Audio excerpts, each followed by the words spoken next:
and do so with greener policies. All right.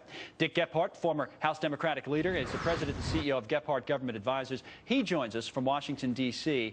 He's been doing a lot of work in this area. So with this news out today, Congressman, I figured, well, let's start with this. And that's got to be encouraging, because a lot of times we hear, boy, these green initiatives are not money makers. Is that starting to change, do you think?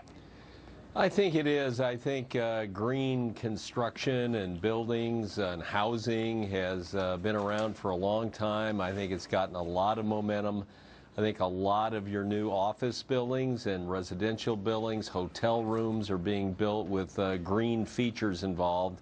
And a company I've been working with, Delos Wellness Living, is working toward adding a wellness feature to housing, both active and passive features that will help people increase their wellness status. Right. But is that just, I read about, and it actually, I have to say, it is kind of cool, the big building that's going up here in New York, and I know it costs a ton of money, but do you rely still, talking about this wellness housing and building these types of buildings, do you just rely on people who have a ton of money at their disposal and want to do this, as opposed to pricing the market right where it's going to make economic sense for more and more people?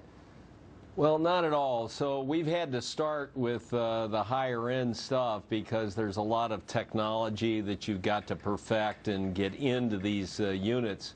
But we hope to quickly take these features to, middle income, senior housing, and even low income housing. So we're talking about better water, better light, better air, all designed to make people have a better wellness status.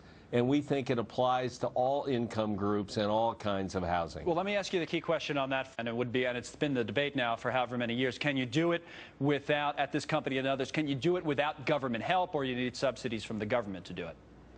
No, we don't need government subsidies at all. We're doing this all on private dollars. We're working with major medical organizations in the country like Mayo Clinic and Cleveland Clinic and others. Columbia University Medical School to perfect these technologies, and we're doing studies to really prove that these passive features have a good impact on people's health status. All right, Leader Gephardt, it's great to see you, and boy, we could sit. I'd like to ask you a bunch of political questions. We don't have time. We have to move on because it's a weird season. We haven't seen you in a while in Washington. See what you think of it, but maybe you'll come back sometime. And thanks for coming on today.